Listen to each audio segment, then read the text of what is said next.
Ganda, at dahil nga maraming nabitin sa kanya, ayan, ang dami nag-request na muli mag-shine sa ating Bida Moment. Muling hindi na ating kapamilyang kayang manggaya ng mahigit 100 boses. Kahapon 60 lang. Ngayon, naging 100 na mag-moment ulit ang tinaguriang The Man with 100 Voices. Yay! Si Mark ay isang mass communication graduate mula sa PUP. Bata pa lang, hilig na niya ang panggagaya ng boses ng iba't ibang cartoon characters at kilalang personality tulad ng kanyang iniidolong, si Mark Logan. Wala pong personal at kwentuhan lang. Meron akong kwento. Ating ito, sa pagpulat ng iyong mga mata, aray nako, iyong makikita umagang kay ganda. 60 boses ang kaya niyang gayahin. Pero sa kapag-practice ay umabot na ito sa 100. Kaya naman hindi nakapagtataka ng mag-hit ang kanyang YouTube video. Kapitan! Ano gagawin natin, Kapitan? Nandiyan ang boy, Kapitan! Dahil sa kanyang talento, nabigyan siya ng pagkakataon ng maging voice talent ng dating kapamilya noontime show na MTV at Wawawi. Live from the ABS-CBN Team Kapamilya, Round! Naging susi rin ang kanyang golden voice para makapagtrabaho bilang isang DJ sa isang FM radio station. Natin sa buong kapuluan hirap na alas 3:45 ng hapon at ngayon. Tiyak na nabitin tayo kahapon sa pagpapakitang gilas ng lalaking tinaguriang The Man with 100 Voices. Kaya muli natin i-welcome si Mark M. The Man with 100 Voices. Bumida ka na, Mark!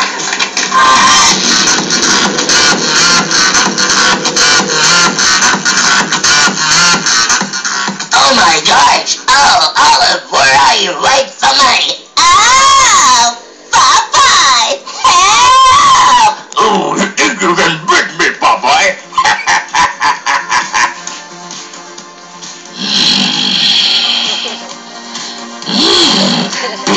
Step back to the dark side. Is your anger? Anger is your hate. Hate leads to suffering.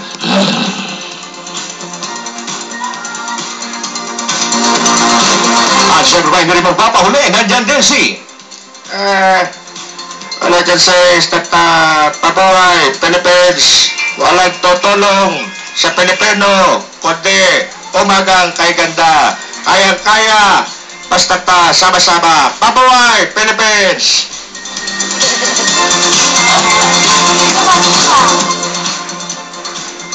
Parang umaga po sa lang. Ako rin natuto sapagkat ako'y tumataba. Mabuhay po ang umagang kay ganda.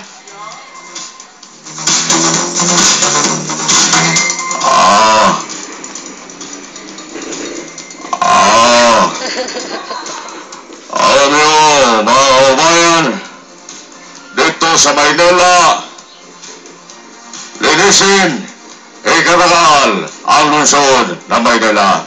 Kaya nga! Diwa, naisip mo ba naisip ko? Oo naman, dito. Naisip ko.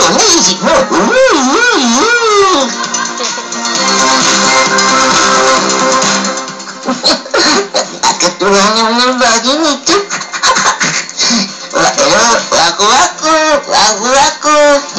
Waku-waku. Ay, ang taray. Asya naman na dyan, Desi! Pagka natin ang kaliwa para knockout agad. Mabuhay, Philippines! Asya naman na dyan, Desi!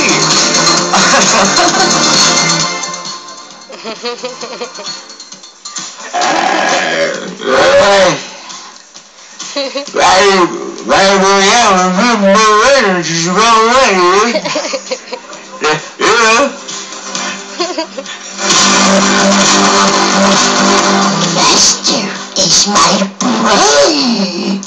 You do not have master. Just give me my precious.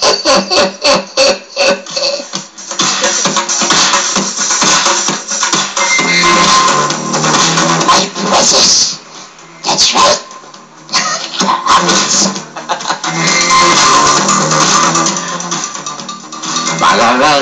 Umaga po, sa'yo po lang.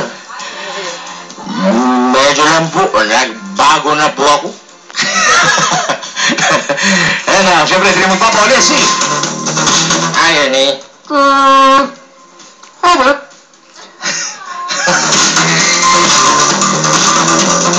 Ako na matatawa sa wonderful place. Come on! Hey, Mark! Pero teka lang, ilan pa lang yan? Siguro mga 10 pa lang yan. Ito, sige, dagdagan pa natin sa iyong listahan ng mga boss na kaya mong gayahin. I'm sure meron kang gayahin na, kayang gayahin na host dito sa Umaga Kay Ganda. Sampulan mo naman kami. Pumili ka, kahit sino. Huwag lang ako. Sige po, unahin po natin si Sir Ariel.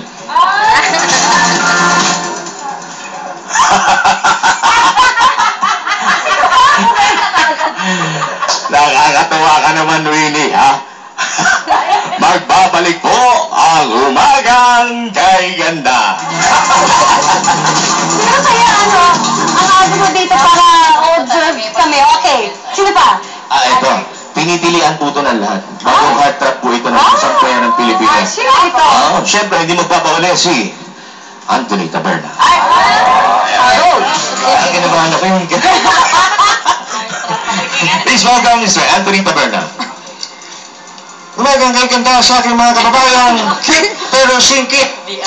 Quick chow money instant noodles. Oras po natin 15 minuto makalipas ang alas 7 ng umaga. Bawat sulok bubusisiin. Bawat butas ating tatahiin. Ano habang nauna? Itlog o manok? Mga katanungan dapat sagutin. Pero simple lamang po ang aking punto per punto dito mga kababayan ko.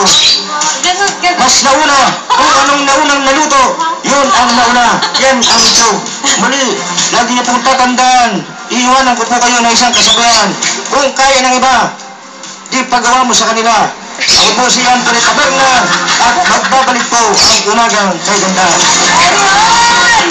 Alam mo, Martin, alam mo na lang yung oras niya na in Chinese. Lang. Thank you very much. Yan po lang po tayo si Mark.